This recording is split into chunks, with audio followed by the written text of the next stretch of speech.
예, 하나님은 우리를 참 겸손한 사람을 여러분 사랑하십니다. 아시죠? 그리고 그 겸손한 사람을 높여주신다는 겁니다. 그런데 우리 사람들은 어때요? 내가 스스로 내가 높여지려고 한다는 겁니다. 그렇기 때문에 그 교만함이 늘 있다는 것이죠. 그렇기 때문에 이 교만은 나도 모르게 어떻게 보면 참 들어오는 것 같아요. 그래서 우리가 언제나 늘 나를 낮춰야 된다, 우리 자신을 낮춰야 된다 하는데 그게 쉽지는 않습니다. 그래도 우리는 하나님 앞에서 어때요? 작은 자가 되어야 될 것입니다. 하나님 앞에서 우리가 낮춰지면 우리를 높여주는 것이 누구예요? 하나님이 높여줍니다. 근데 우리가 하나님 앞에서 내가 높다고 이렇게 막 하면 하나님이 또 알아서 낮추신다는 것입니다. 그렇기 때문에 우리는 늘 하나님 앞에 우리가 작은 사람으로 서면은 뭐요? 우리를 큰 사람으로 만들어 주십니다. 그런데 우리가 하나님 앞에 내가 크다라고 막 자꾸 이렇게 쓰면 하나님은 어떻게 해요? 우리를 또 작은 자로 만들어 주실 것입니다. 그렇기 때문에 우리는 스스로 높아지기 위해서 여러분 뭐 노력하고 성공한 사람들 여러분 있어요.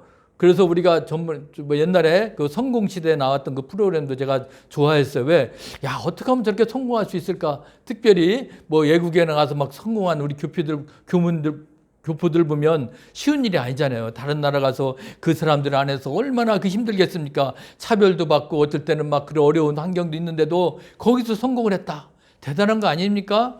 뭐 외국뿐만 아니라 우리가 자기 한 분야에서 이름을 높이고 나타난다는 것은 결코 쉬운 일이 아닙니다. 그런데 그 사람들을 이렇게 잘 보면 뭡니까? 공통점들이 있다는 거예요. 혼자 성공하지 않았다는 겁니다. 반드시 옆에 협력자가 있었다는 것입니다. 그리고 그들 협력자와 어떻게 잘 조화롭게 동역해가지고 그들을 어떻게 해요? 그들이 자기 분야에서 성공한 그런 성과를 내고 또 사람들로부터 존경도 받는다는 겁니다. 그렇기 때문에 그들이 그 성공 과정을 보면 그만큼 어려울 때는 어떻게 해요? 자신을 다 내려놓고 같이 협력하고 같이 이렇게 일을 하면서 그들이 이렇게 성공한 과정을 보면 야, 겸손한 사람은 분명히 또 쓰임을 받는구나 그런 생각도 하게 됩니다. 분명히 하나님은 우리들에게도 그런 어렵고 힘든 상황이 닥쳤을 때 너희들이 어떻게 대처해야 될 것인가? 그리고 우리들 안에 있는 그런 교만함은 어떻게 우리를 또 낮춰야 될 것인가?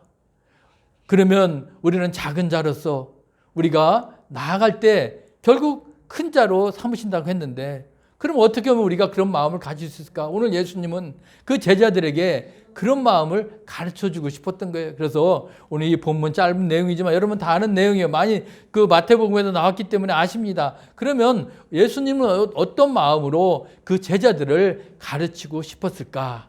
오늘 같이 은혜를 나누기를 원합니다. 오늘 예수님은 제자들을 부르셨죠. 그러고서나 나와 같이 함께 하자라고 했습니다. 그래서 어부였던 베드로 뭐라고 해서 너는 이제 고기만 잡지 말고 뭐요? 사람을 낚는 어부가 되라. 그래서 베드로도 데리고 옵니다. 그래서 그들과 같이 생활하고 같이 그래서 뭐 보면 예수님이 제자들 중에 보면 어떻게 형제들도 있잖아요. 형제가 있습니까? 또 형제 친구들. 뭐 하여튼 그래가지고 어떻게 해요? 그들이 다 부름을 받았습니다. 그리고 그 각각 한 번에 다 부른 것도 아니잖아요. 각각 부른 시기도 다 차이가 있습니다. 예수님이 직접 찾아와서 이렇게 나와 함께 하자 그런 제자도 있는가 하면 이미 제자가 된 그 친구의 소개로 또 친구 따라서 온 제자도 있다는 것입니다. 어쨌든 그들이 예수님을 따라다니면서 같이 먹고 그리고 같이 지내면서 배우고 그렇게 살아갑니다. 그런데 여러분 참 쉽지 않잖아요. 뭐 한 가족도 여러분 모이면은 뭐 편안합니까? 싸우잖아요. 형제들까지도 싸워요.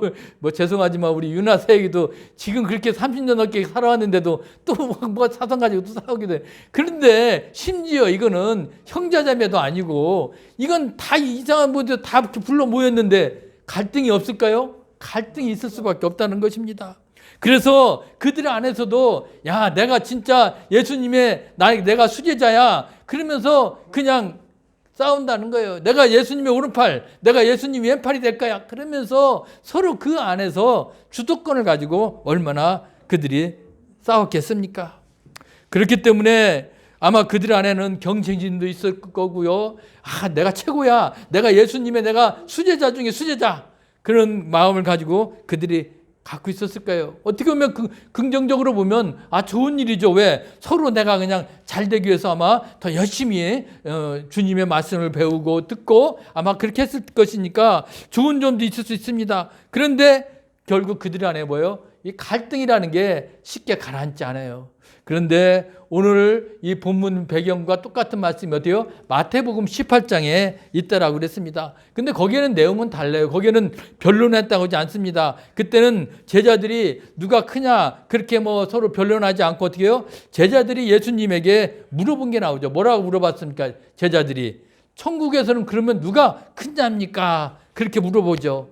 그때 질문을 받고 예수님은 어떻게 해요? 어린아이를 데려다가 가운데 세우고 뭐라고요? 너희들이 이 어린아이와 같이 되지 아니하면 결단코 천국에 들어가지 못하리라. 이렇게 말씀을 하신 겁니다. 그리고 이 어린아이와 같이 자기를 낮추는 사람이 바로 천국에 들어간다. 그렇게 말씀을 하신 거예요. 그런데 오늘 누가복음에서 말씀하시는 자가 결국 이 작은 자라는 의미는 뭘까요? 바로 자기를 낮추는 사람을 의미하는 것을 알 수가 있습니다. 자기를 낮추는 사람이 결국 어떻게 해요? 천국에서 큰 자로 인정받는다. 그것을 오늘 이 마태복음 우리가 그 18장을 생각해서 보면 그렇게 우리가 이해가 되는 거예요. 그렇기 때문에 제자들의 삶의 목표는 큰 자였지만 그러나 그들이 너희들이 큰 자가 되려면 뭐예요? 어린아이와 같이 되지 아니하면 결국 천국에 들어가서도 큰 자가 되지 못한다. 오늘 그것들을 말씀하신 겁니다. 그래서 오늘 이 누가복음에 있는 이 먼저 제자들은 어떤 일을 했습니까? 오늘 46절에 보니까 제자 중에서 그들은 누가 크냐 하면서 변론이 일어났다. 아까 말씀드렸잖아요. 야, 내가 최고야. 내가 예수님의 제자가 될 거야. 그러면서 어떻게 해요? 그들 중에서 서로 잘났다라고 막 그냥 싸우고 있다는 것입니다. 그래서 이 예수님은 야, 네가 크냐 내가 크냐 막 서로 그런 과정을 보니까 예수님이 참 안타깝잖아요. 예수님에게는 그 제자들은 어떻게 다 똑같습니다. 그런데 그 제자들 중에서는 뭐요? 내가 더 크잖아. 내가 우리 말로 내가 예수님의 오른팔이야. 아니야, 내가 예수님이 왼팔이야. 그러면서 서로 그렇게 싸우는 모습을 보니까 예수님은 결코 좋지 않았습니다. 그래서 예수님은 저들을 제자들을 어떻게 할까 아마 고민이 계셨을 거예요. 여러분 아마 보통 우리들 같으면 저렇게 제자들이 싸우면 어떨까요? 너 무슨 문제가 있냐? 왜 그러냐? 그러면서 그 말을 듣고 너는 또 왜 그래? 그러면서 어떻게 해요? 그냥 네가 잘못했어. 아니야, 네가 잘못했어. 서로 이렇게 판결할 수가 있습니다. 여러분 그런 판결을 통해 하고 나면 어떨까요? 이 제자가 마음에 좋아할까요? 이제 상처만 남잖아요. 이 제자도 마찬가지로 상처만 남을 겁니다. 그러니까 네가 잘했고 네가 못했어. 그렇게 재판장처럼 판결을 한때 했다고 그러면 아마 제자들 마음에 남는 건 뭐예요? 바로 상처만 남을 수 있다라는 것입니다. 여러분 우리 부모들도 마찬가지예요. 형제 애들이 싸우고 그러면 야 너는 왜 그래? 막 그러고서나 어느 부모가 그 한편만 들어봐요. 그러면 다른 그 아이는 어떻게 돼요? 상처를 받아요. 내가 오빠 때문에 저 누나 때문에 형 때문에 내가 나만 이렇게 혼나야 돼? 그럼 왜 상처가 안 되겠습니까? 부모들도 마찬가지로 이 자녀들을 양육할 때 그렇게 하면 자녀들이 상처를 받는 게 당연해요. 선생님들은 안 그렇습니까? 선생님들도 어느 학생애를 편애하면 어떻게 해요? 그 다른 애들이 상처 안 받겠어요? 받는다는 것입니다. 그러니까 예수님도 오늘 그 제자들을 어떻게 하면 상처 안 받고 저들에게 잘 그 예수님이 그 가르침을 전할 수 있을까? 왜 고민 안 했겠습니까? 아마 제자들이 이렇게 다투는 것을 보면서 예수님은 이제 그들에게 이제 그런 상처를 받지 않는 그런 지혜로운 가르침을 하고 싶었던 거예요. 그 가르침의 그 표본이 뭡니까? 오늘 이제 47절에 보면 바로 어린아이를 데려다가 자기 곁에 그래서 세웠다는 것입니다. 대단하지 않습니까? 그 어린아이를 데려다가 거기 곁에 세운 거. 그냥 말로 하면은 상처만 되니까 뭔가 보여주고 싶은 거예요. 그래서 어린아이를 와서 가운데 세우셨다는 겁니다. 왜? 어린아이를 통해서 배울 것이 있다는 것을 그들에게 직접 보여주고 싶었던 겁니다.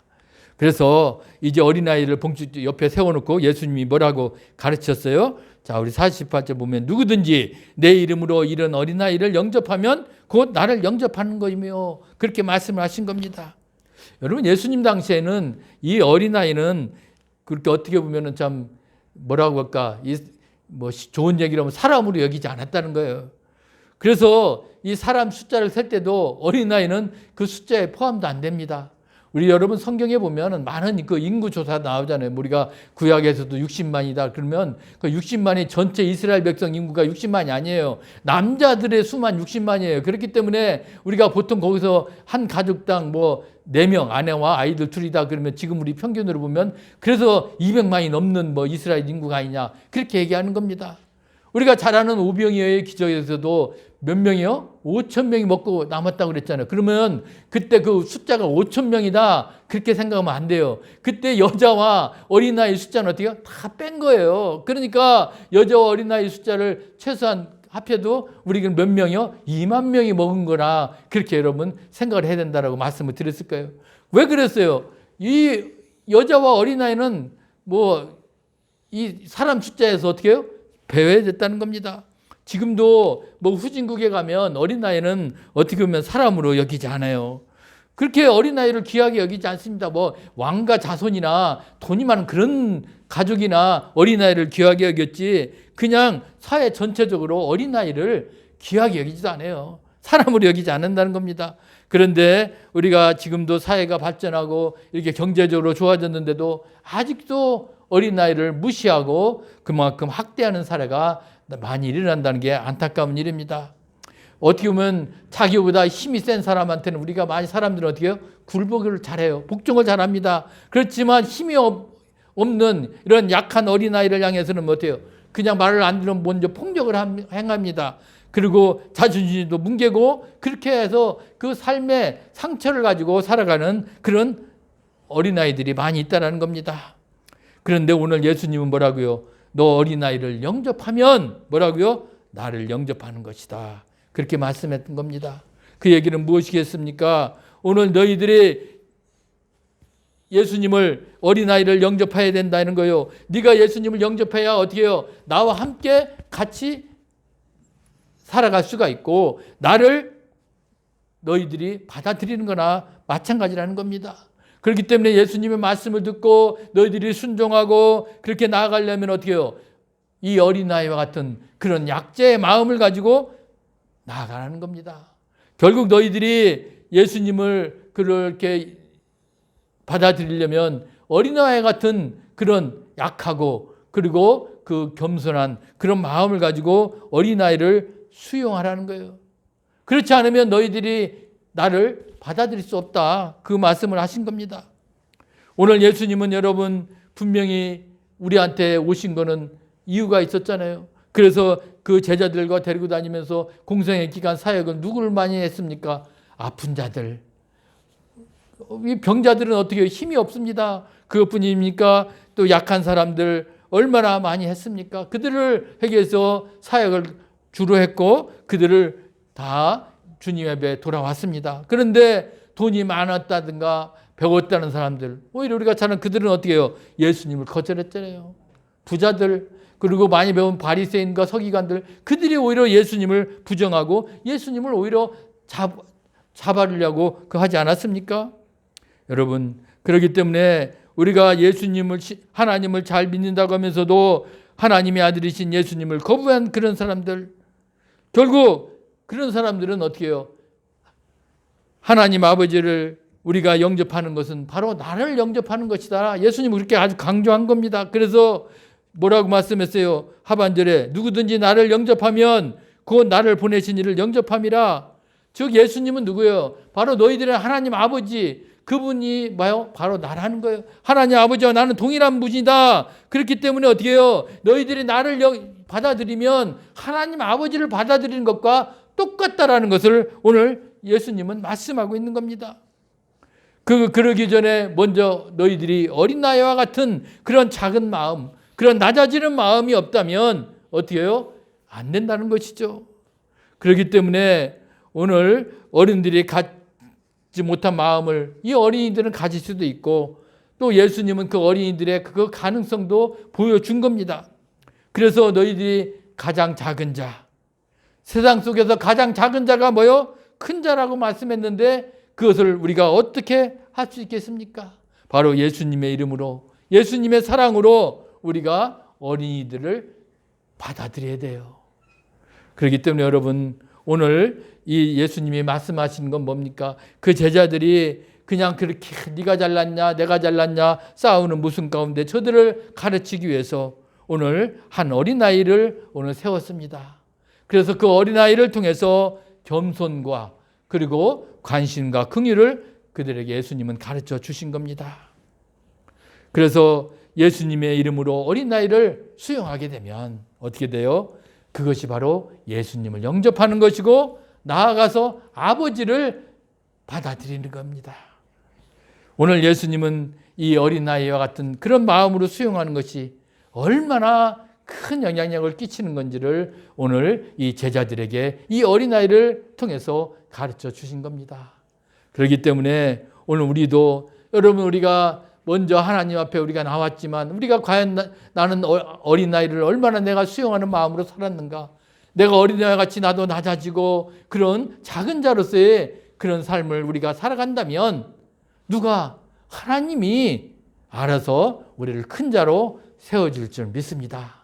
그렇기 때문에 여러분들 우리가 먼저 어린아이와 같이 우리가 자신을 낮추고 작은 자가 될 때 이제 우리는 천국에 가서 큰 자가 될 줄 믿습니다. 우리 그런 믿음으로 어린아이를 받아들이고 또 우리가 그런 낮은 자세로 살아간다면 분명히 하나님께서 우리를 붙잡아 주시고 또 인도해 주셔서 우리를 큰 자로 삼을 줄 믿습니다. 여러분 오늘 우리가 어린이 같은 마음으로 늘 우리가 살아갈 수 있기를 주님의 이름으로 간절히 부탁합니다. 살아서 역사하신 아버지 하나님 감사합니다. 늘 우리가 어린이와 같은 그런 마음으로 우리가 나아가고 어린이들을 그렇게 수용하면 주님 이제 우리가 더 겸손하고 낮춘 자가 되어서 하나님 나라에 가서 큰 자가 된다는 것을 다시 한번 교훈 삼아서 오늘 하루도 늘 우리가 어린이와 같은 마음으로 나아갈 수 있도록 인도하여 주시옵소서. 감사하며 예수 그리스도의 이름으로 기도드리옵나이다. 아멘.